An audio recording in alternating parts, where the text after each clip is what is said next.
what we need to be doing is to change our patterns of trade with our fellow BRICS countries. And if we look at India, our trade with India, for example, what is it that we import and what is it that we export from India? Well, South Africa's exports to India is coal, inorganic chemicals, chemical wood pulp, ferrous waste or scrap metal, and manganese ores, all primary products or scrap.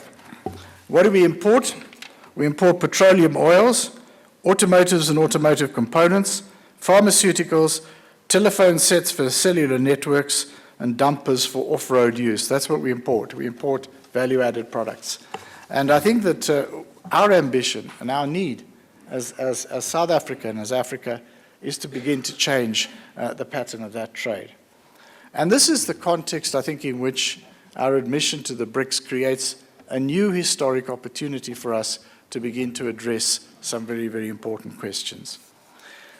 Can we, for example, and here you come to the question of competitiveness or cooperation, can we construct a new pattern of trade relations among developing countries, which is going to be different from the established patterns of trade relations that we establish with everybody else? When we negotiate trade agreements, we talk about principles like mutual benefit, like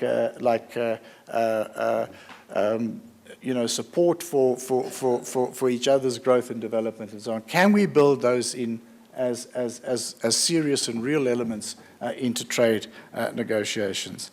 And I think here, some of the dialogue which we've been having around the SACU-India trade agreement, I think is very, very important.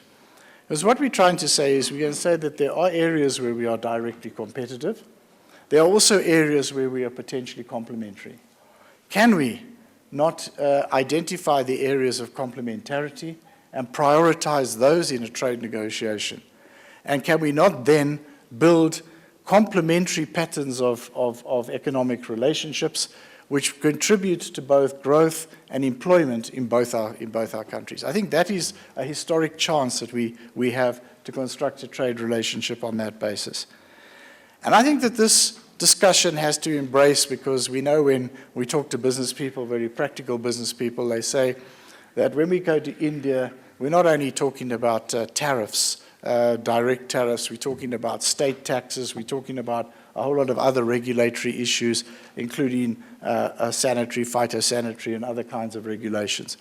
Can we not throw those into the mix and deal with those in a comprehensive package, identifying and focusing on areas of complementarity, areas where we can develop mutually beneficial relations and move those further forward? Can we not also discuss and reach agreements on, when we are talking about expanding economic relations, where there are real possibilities of manufacturing and investments in manufacturing, can we not actually identify those and support and encourage those kinds of projects? And I think that, in fact, with India, we are having a very fruitful discussion on those issues. The SACU-India trade negotiation is still work in progress.